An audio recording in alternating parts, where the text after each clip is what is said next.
자, 오늘 8과 두 번째 시간입니다. 유대인들의 과거와 현재 그리고 미래입니다.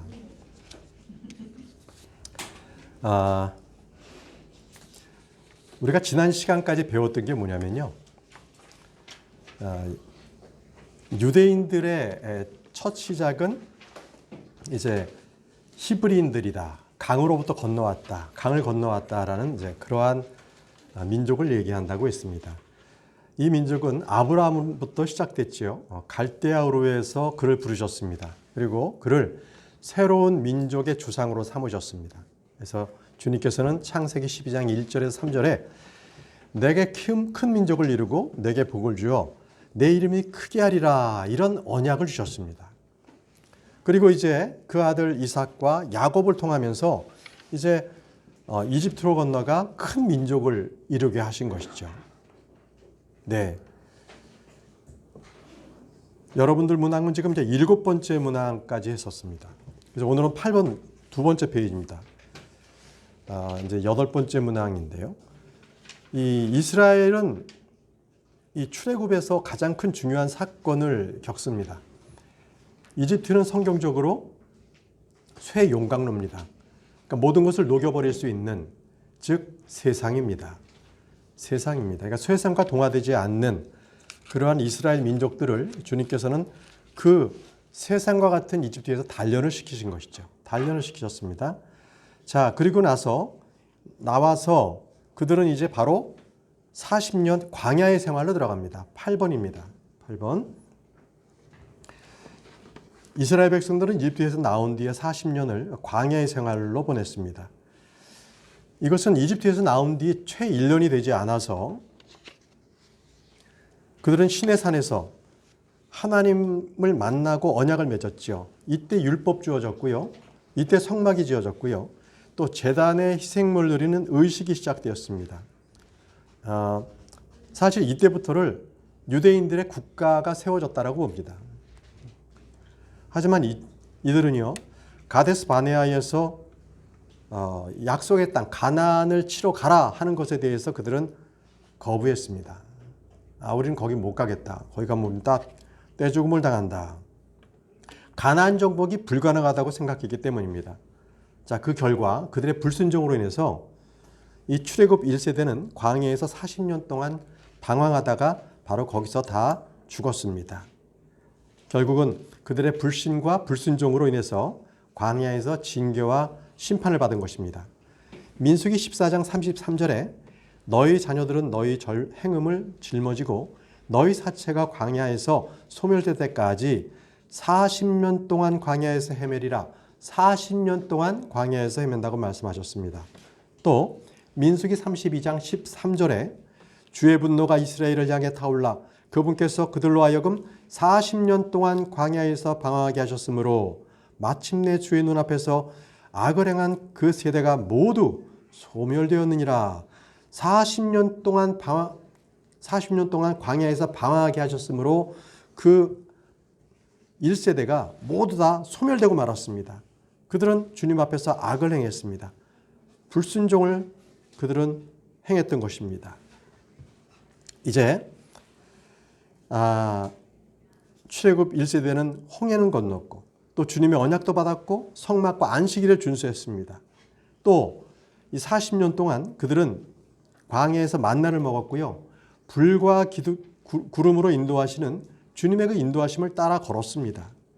하지만 결국 자신들의 불법으로 인해서 상속유업을 받지 못해서 죽었습니다. 그러니까 이들은 가나안에 들어가는 것이 상속유업이었습니다. 그걸 못 받고 죽었습니다. 자, 이스라엘에서의 속박이나 이 종살이는요, 우리가 세상에서 죄의 종노릇할 때 그것을 예표합니다. 또 어린 양의 피를 문설주에 뿌린 일은 어린 양 예수 그리스도의 피를 통한 구원을 저희들에게 또 보여주는 교훈을 줍니다. 홍해는 침례를 나타냅니다.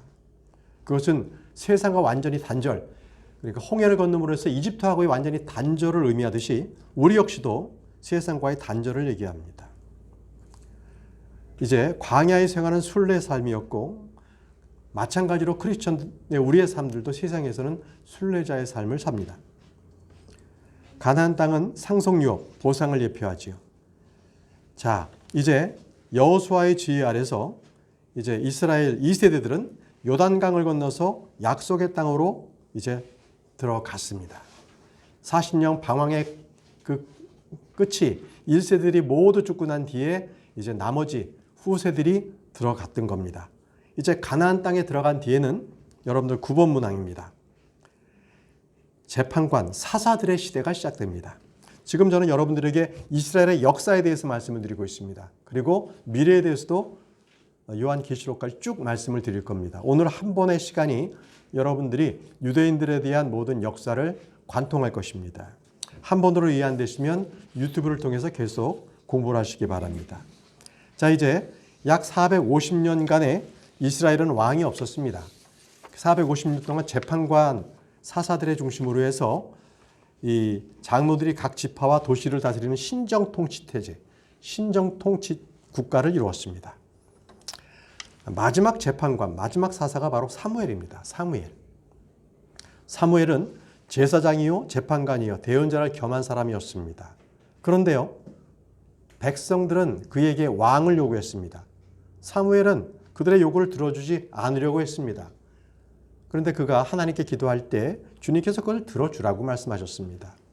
바로 사무엘상 8장 7절에 이렇게 말씀하고 계십니다. 주께서 사무엘에게 이르시되 백성이 내게 말하는 모든 것에서 그들의 음성에 귀를 기울이라. 그들이 너를 버리지 아니하고 나를 버려서 내가 자기들을 통치하지 못하게 하려 하였느니라. 보십시오. 사무엘, 너를 버린 것이 아니라 나를 버린 거다.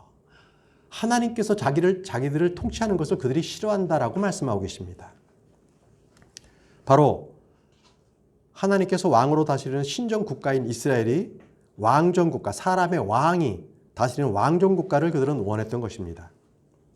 자, 누구를 선택했습니까? 백성들은 이제 사울을 선택했습니다. 그가 40년간 통치했습니다.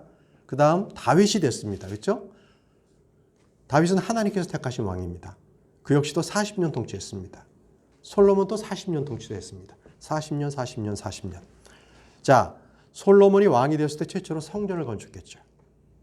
솔로몬은 처음에는 참 지혜롭고 위대한 왕이었습니다. 그러나 그는 후에 타락했습니다. 우상 숭배자가 되었던 것이죠. 솔로몬이 죽은 후에 BC 975년이었습니다. 975년에 왕국이 분열이 됩니다. 남유다, 북이스라엘. 솔로몬의 아들 르호보암은 유다와 베냐민 두 지파를 거느리고요. 이 남왕국, 유다 왕국이라고 칭했습니다. 여로보암은요, 10개 지파를 다스리는 왕이 되었고 수도를 사마리아로 옮겼습니다.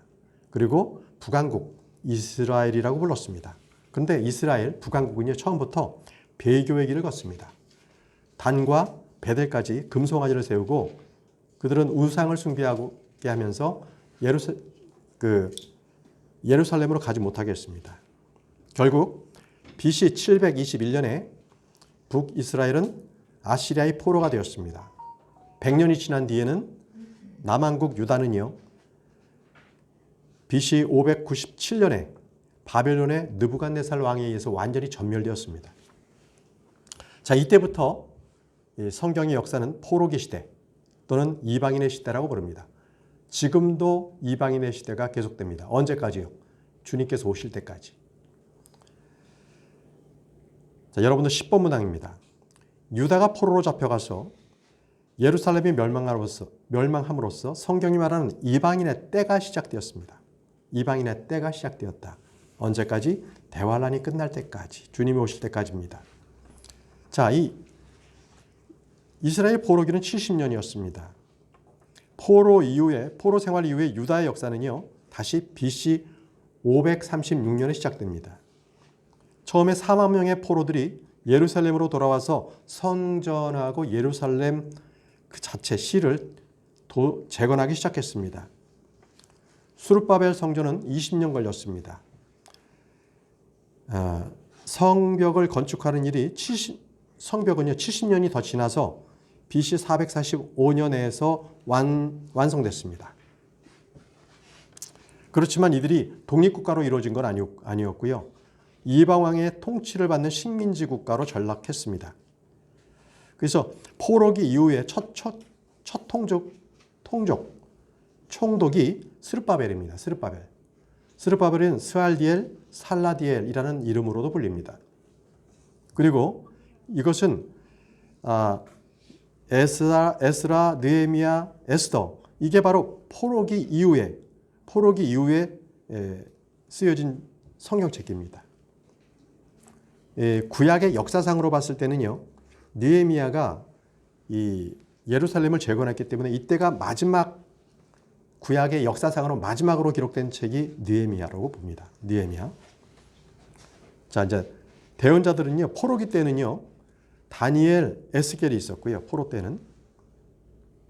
그리고 포로기 이후에는 학개, 스가랴, 말라기, 이 대언자들이 포로기 이후에 있었습니다. 자, 그런데 이제 성전이 재건된 이후에는요, 이스라엘 역사는 성경에 기록되지 않습니다. 이 시기를 보통 신구약의 중간기라고 하는데 대략 400년 동안 기록이 없습니다. 주전 168년에 시리아 왕 안티오쿠스는 이집트와의 전쟁에서 팔레스타인을 빼앗았습니다. 그리고 두 차례나 예루살렘을 그들은 공격했습니다. 그는 성전을 황폐하게 만들고 희생 헌물을 드리지 못하게 했고요. 유대인들을 대량 학살했습니다. 그래서 이 만행에 견디지 못해서 여러분도 들어보셨죠? 마카비 혁명이랍니다. 마카비 혁명. 마카비라는 형제들의 지휘 아래 독립운동이 일어났던 것입니다. 이들의 반란은요, 오랫동안 지속됐습니다. BC 166년부터 BC 40년까지 계속되었습니다. 이제 BC 63년에는 유다는 로마의 지배를 받게 됐습니다. 그 이후에도 60년 동안 계속해서 로마 제국의 박해를 받아왔습니다. 자, 그때쯤입니다. 그때쯤에 대언자들은 이 다니엘이 예언한 69주가 거의 다 왔다. 70일의 중에서 69일에가 거의 다 왔다. 그래서 예수님이 오실 때를 알고 있었습니다. 그래서 이스라엘의 위로를 기다리면서 그들은 성전을 자주 찾았죠.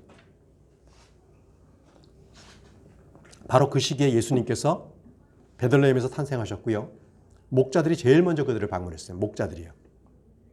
그리고 시몬과 안나가 수주 후에 성전에서 예수님을 만나보게 되는 것이죠.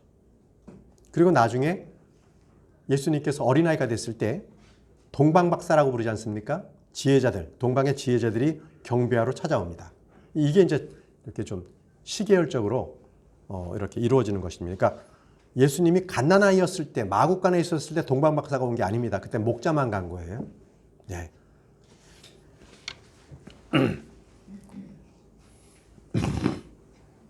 자, 이제 예수님께서는 이집트로 피신하셔서 유년 시절을 보내셨습니다. 그리고 다시 나사렛으로 돌아왔고요. 30세에 요단강으로 오셔서 침례자 요한에게 침례를 받으셨습니다. 이제 공생애라고 하는 하나님께서 맡겨주신 그 사역을 감당하기 시작하신 것입니다. 자, 그런데 이 유대인들은 예수님, 그분께서 그리스도이심, 메시아이심을 거부했습니다. 그래서 주님을 십자가에 못 박았죠. 그 뒤에 AD, 기원 후 70년에 로마군이 쳐들어와서 예루살렘과 성전을 로마의 타이투스 장군이 다 파괴했습니다. 이때 디아스포라라는 얘기가 나옵니다. 이 예루살렘을 완전히 다 파괴했기 때문에 유대인들은 세계 곳곳으로 흩어져 버렸습니다. 그걸 디아스포라라고 얘기합니다. 그래서 이제 2000년 교회사 동안에 유대인들은 처절하게 세계 모든 민족들에게 버림받고요. 밟히는 신세가 됐습니다. 이거는 마태복음 27장 25절에 그들이 이렇게 고백했습니다.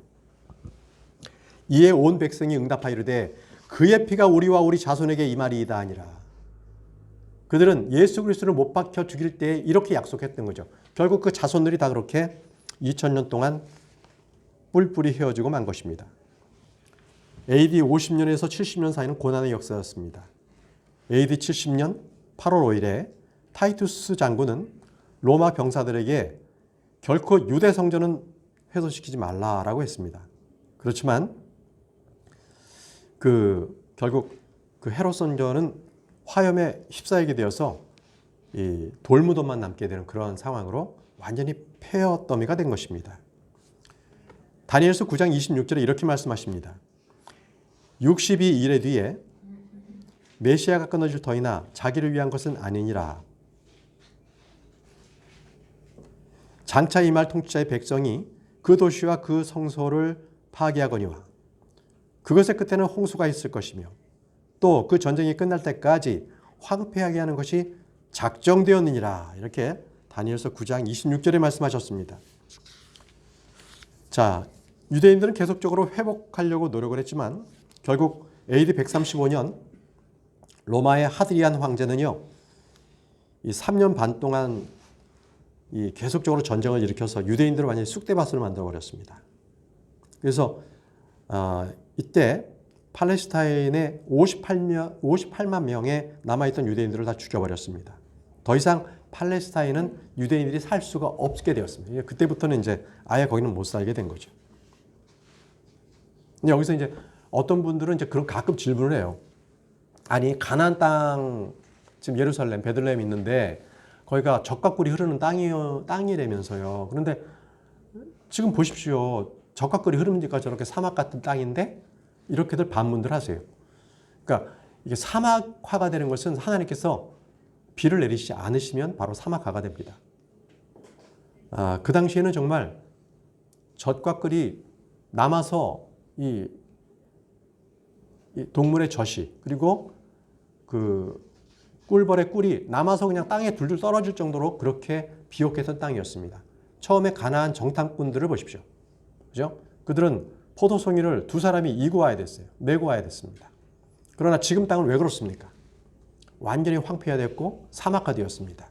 결국은 하나님께서 이스라엘 백성들을 완전히 디아스포라 시키시면서 그 땅에는 아무도 살지 못하게 하신 것입니다. 그렇기 때문에 이스라엘이 1948년도에 다시 와서 건국이 가능했던 겁니다. 만약에 어느 나라가 그 땅을 차지하고 있었다면 불가능했죠. 근데 그때 거기에는 유목민 정도 이렇게 살고 있었고 그나마 유목민들도 이스라엘이 다 돈을 주고 샀습니다. 그리고 돈 주고 너희들이 같이 살려면 살고 그리고 나가서 살려면 살아라. 이렇게 해서 협정이 실제 맺어졌죠. 지금 유대인들의 거기 나와 있는 팔레스타인인들도 돈을 받고 거기서 같이 살고 있습니다. 그리고 일부는 바깥에서 살고 있는데 그들이 점점 계속 전쟁을 일으키면서 자기네들의 땅이라고 이렇게 요구하고 있는 거죠. 그러나 분명히 성경은 가나안 땅은 주님께서 이스라엘 백성들에게 주신 땅입니다. 자, 이제 주 313년입니다. 아주 중요한 사건이 일어납니다. 로마의 콘스탄틴 황제가 이제 그 거대한 제국을 다스리려다 보니까 항상 거대한 제국은요, 두 가지입니다. 첫 번째는 종교적인 통합화가 먼저 일어납니다. 그래야 그 모든 제국을 다스릴 수가 있는 겁니다. 그래서 황제가 이제 기독교를 개종하니까 이 자연적으로 기독교를 받아들이면서 유대인들을 더 학살하게 되는 거죠. 예수님을 죽인 자들 이러면서 그래서 종교의 자유도 없고 시민권도 빼앗겼습니다. 유대인들은 더 큰 박해를 받게 되는 것이죠. 이때. 그래서 더욱더 유대인들은 예수님께서 빨리 오시는 것을 그들은 기대했던 겁니다.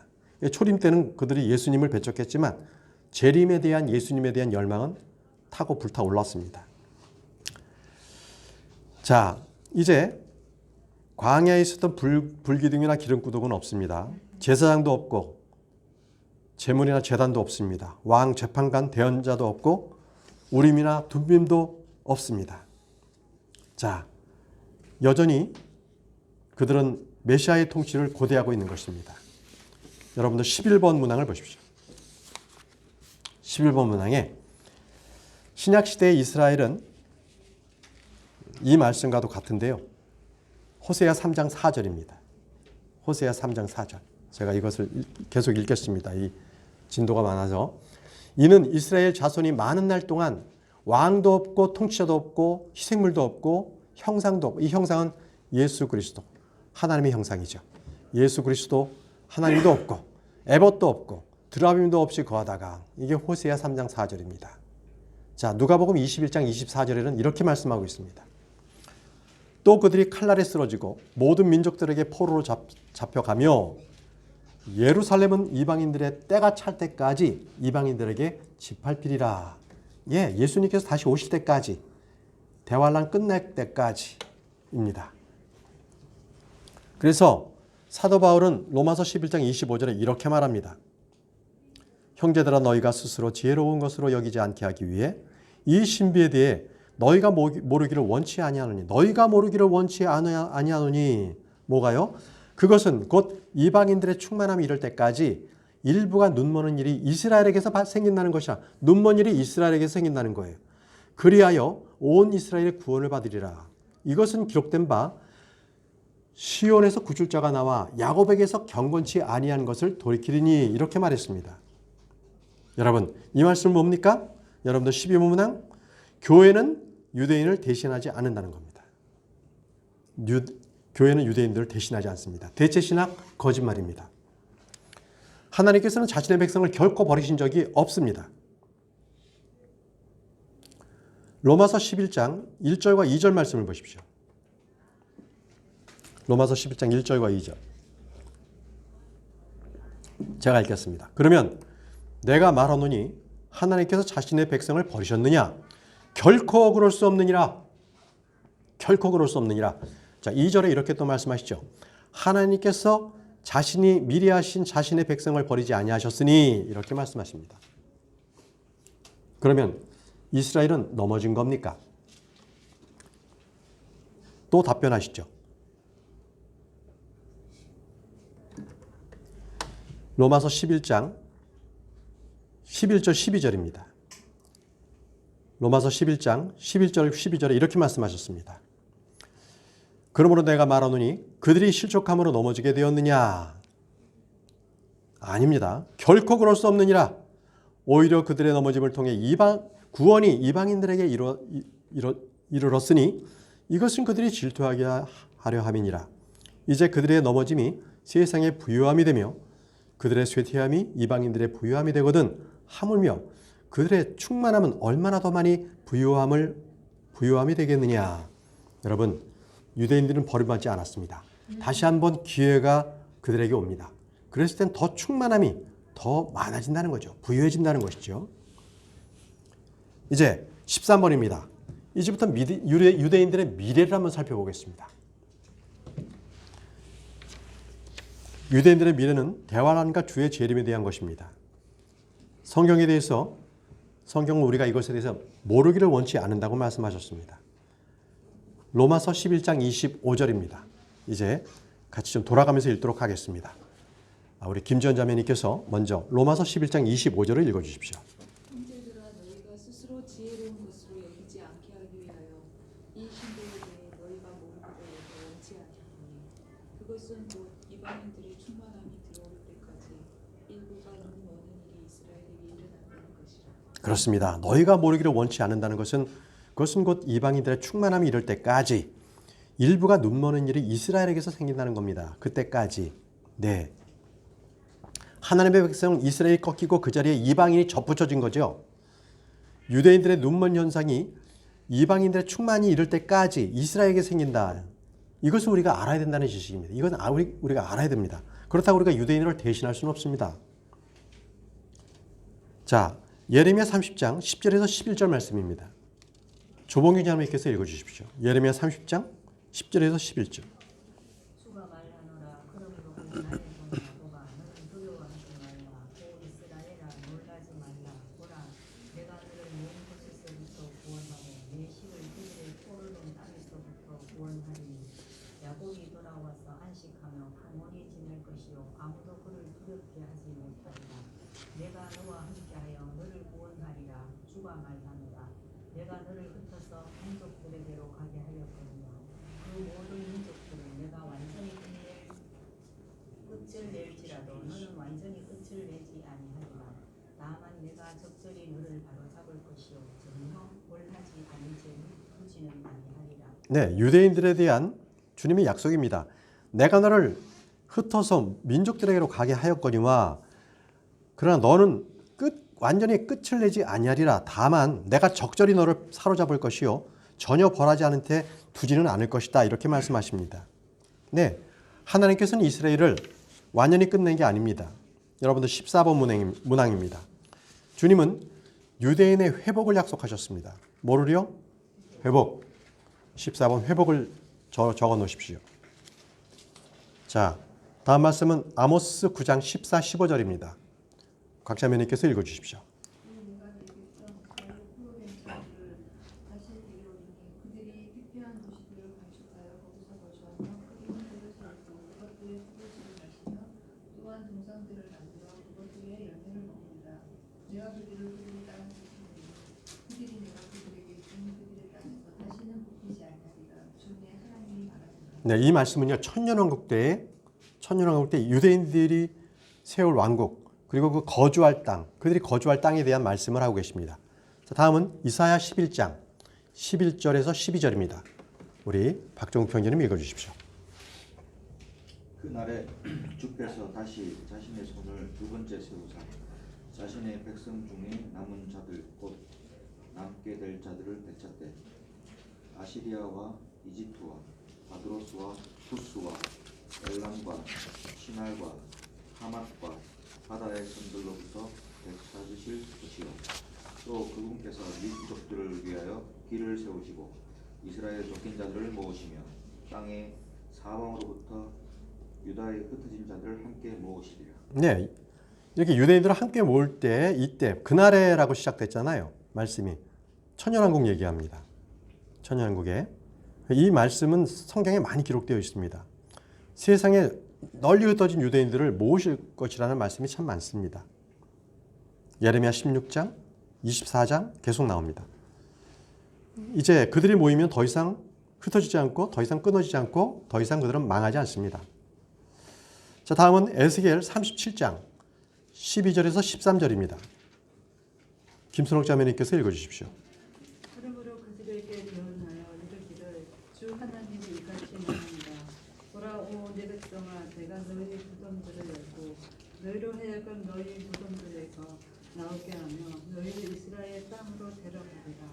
오 내 백성아 내가 너희 무덤들을 열고 너희를 너희 무덤들에서 데리고 올라올 때에 내가 주인 줄을 너희가 알리라. 네, 너희를 이스라엘 땅으로 데려가리라 이렇게 말씀하셨습니다. 이 말씀은 이스라엘의 민족적 부활을 말하고 있습니다. 그렇지만 이스라엘은요, 먼저 자신의 땅으로 온 뒤에 심판 먼저 받습니다. 그리고 그 다음은 회심을 합니다. 순서입니다. 성경에 나온 대로 보면 그들은 회심을 하고 심판을 받고 그 다음에 회심합니다. 그 말씀이 에스겔 20장, 에스겔 36장에 기록되어 있습니다. 이제 대환란 때 유대인들은요, 여러분 15번 문항입니다. 대환란 때 유대인들은 야곱의 고난이라는 대환란을 겪습니다. 큰 환란이라 불리는 역사상 전무후무한 고난은 그들을 받습니다. 마태복음 24장 21절에 권영전님 읽어주시죠. 마태복음 24장 21절. 그때에 큰 혼란이 있으리니 세상이 시작된 이래로 이때까지 그런 혼란이 없었고 이후에도 없으리라. 21장 24절 맞습니까? 24절. 맞습니다. 지금 읽어주셨네요. 마태복음 24장 21절. 예, 제가 헷갈렸습니다. 자, 그런 환란이 이전에도 없고 이후에도 없습니다. 자, 다음은 누가복음 21장 24절입니다. 누가복음 21장 24절 이은희 자매님 읽어주십시오.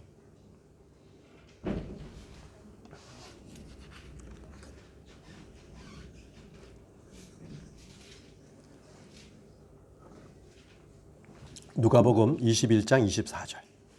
그들이 칼날에 쓰러지고 모든 동생들에게 포로로 잡혀가며 예루살렘에 이방인들 때가 찰 때까지 이방인들에게 이방인들이 찰 때까지 이방인들에게 집합이라는 말씀이 있습니다.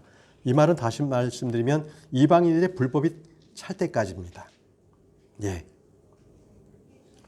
보통 이 복음주의 교회에서는 이것을 구원을 받은 수가 찰 때까지 이렇게 하지만 그렇지 않습니다. 그래서 그들은 세계 선교에서 다 말씀이 땅끝까지 이르면 이제 이 세상에 끝이 온다 이제 이렇게 해서 구원받은 수가 찰 때까지 이렇게 그거를 연계시키거든요. 근데 그건 아닙니다.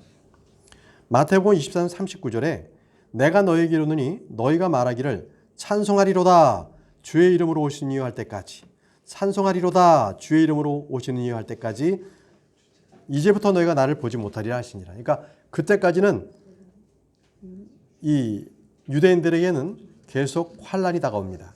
환란이 있습니다. 그래서 주님의 재상 재림 때까지, 지상 재림 때까지 이방인들의 때가 계속되고 유대인들은 고난을 계속 받습니다. 고난을 계속 받습니다. 이제 16번으로 넘어가겠습니다. 자, 유대인들은 마지막 때에 자신들이 본토로 이제 모여들지요. 하지만 회개하지 않은 채 모여듭니다. 그래서 회개하기 전에 그들은 민족적으로 먼저 심판을 받거든요. 자, 그 말씀 한번 읽어보겠습니다. 에스겔 20장 37절에서 38절. 황영재님 준비되셨습니까? 에스겔 20장 37에서 38절 읽어주십시오. 내가 너희를 막대기 아래로 지나가게 하고 언약의 숙박 속으로 들어가게 하며 너희 가운데서 반역하는 자들과 내가 내게 범법하는 자들을 제거하리라.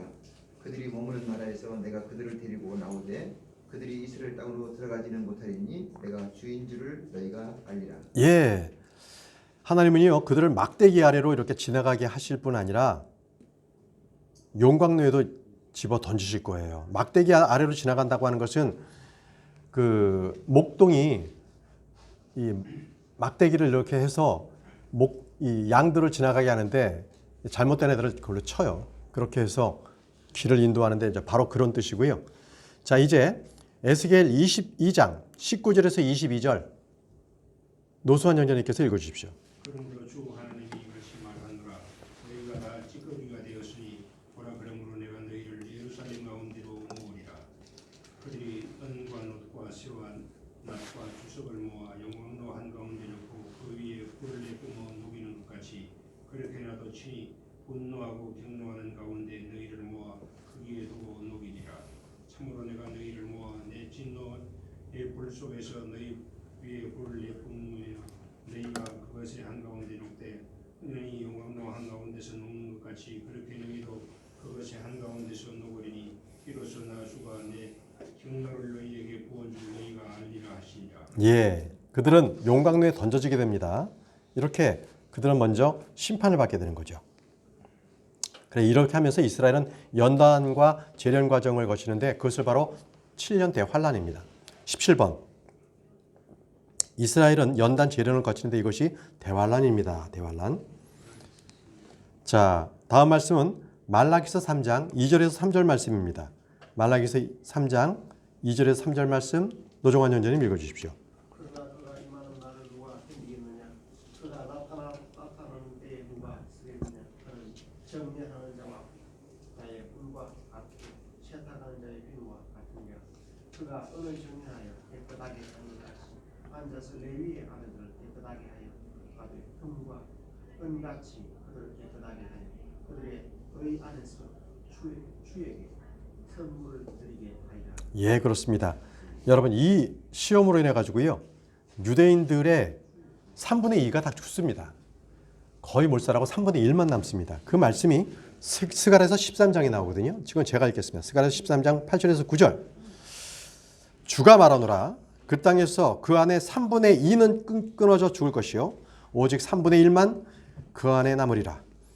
내가 그 3분의 1을 불 가운데 지나가게 하고 은을 정죄하듯 그들을 정죄하며 금을 단련하듯 단련하리라. 그들이 내 이름을 부르리니 내가 그들의 말을 들으며 또 말하기를 그것은 내 백성이라 할 것이요 그들은 말하기를 주는 내 하나님이시니이다 하리라. 자, 이들은 이렇게 민족적 심판을 받습니다. 이 야곱의 고난의 때를 겪은 후에 이들은 이제 주께서 부으시는 은혜와 강구의 영을 받게 됩니다. 그 말씀이 스가랴서 12장 10절 말씀에 있습니다. 스가랴서 12장 10절 말씀인데요. 제가 읽겠습니다. 내가 다윗의 집과 예루살렘 거주민들 위해 은혜의 영과 강구의 영을 부어주리니 그들이 곧 자기들을 찌른 나를 바라보고 사람이 자기 외아들을 위하여 애곡하듯 그를 위하여 애곡하며 사람이 자기의 처음 난 자를 위하여 쓰라리게 슬퍼하듯 그를 위하여 쓰라리게 슬퍼하리로다. 그렇습니다. 이제 그들에게 은혜와 간구형을 부어주니 그들이 안 거죠. 아, 내가 죽인 분이 메시아였구나. 예수 그리스도셨구나. 이렇게 알게 됩니다. 자, 이제 그 이후에 주님께서 예루살렘 동편 올리브산에 딱 서게 되는 것이죠.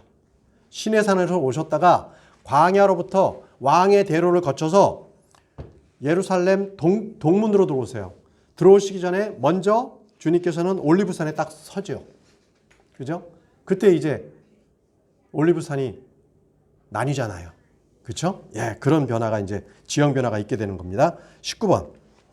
자, 그 이후에 이제 예수님께서 예루살렘으로 돌아오시고요. 유대인들은 자신들이 찔렸던 줄을 보면서 이제 회개하고요. 이게 딱 하루 만에 일어납니다. 이사야 66장 8절 말씀에 누가 그런 일들을 들었느냐? 누가 그러한 일들을 보았느냐? 땅이 하루에 만들어져 열매를 내겠느냐? 혹은 한 민족이 순식간에 태어나겠느냐? 이스라엘은 시온은 진통하자마자 자기 자녀들을 낳았도다. 진통하자마자 자기 자녀들을 낳았다고 말씀을 합니다. 자, 이제 천년왕국 때 아주 중요한 일들이 벌어지는데요. 이 이방 민족들이 유대인들에게 엄청난 제물을 줍니다. 꼭 출애굽했을 때와 같아요. 나중에 말씀 찾아보십시오.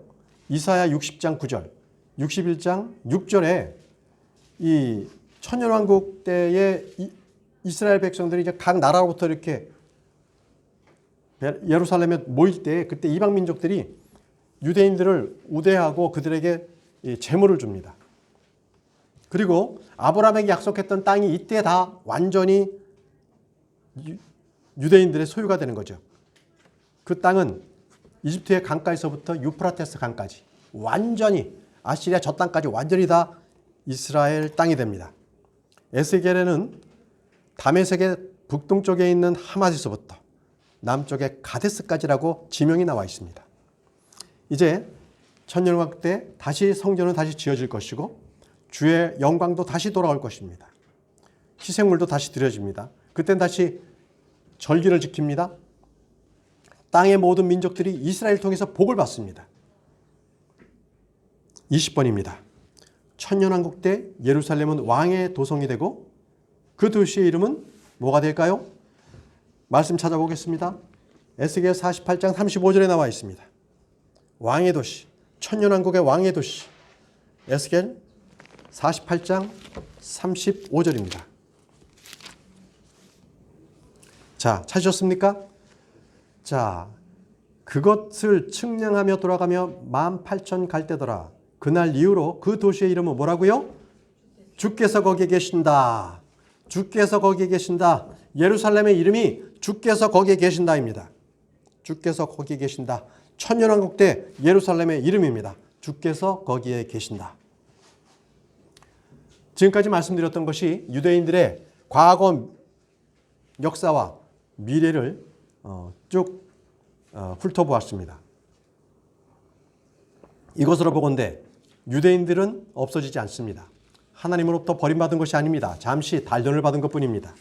그래서 교회가 유대인들을 대체했다는 대체 신학은 새빨간 거짓말입니다. 자, 마치도록 하겠습니다. 기도하겠습니다. 전능하시고 위대하신 아버지 하나님, 오늘도 주님께서 성경 말씀을 통해서 우리에게 참으로 귀한 보석과 같은 말씀을 주시니 감사합니다. 이 말씀으로 우리가 유대인과 또 교회를 잘 구분하게 하시고 또 유대인들을 바라보고 유대인들에게 말씀하시는 하나님의 말씀이 무엇이며 교회에게 말씀하시는 말씀이 무엇인가를 잘 구분해서 우리가 세대와 시기와 대상에 따라서 잘 구분할 수 있는 저희 모두가 될 수 있도록 인도하셔서 말씀의 정통에서 누구에게나 묻는 자들에게 올바른 하나님의 말씀을 그 지식을 전달할 수 있는 저희 모두가 될 수 있도록 인도해 주옵소서. 예수님의 이름으로 기도합니다. 아멘. 마치겠습니다.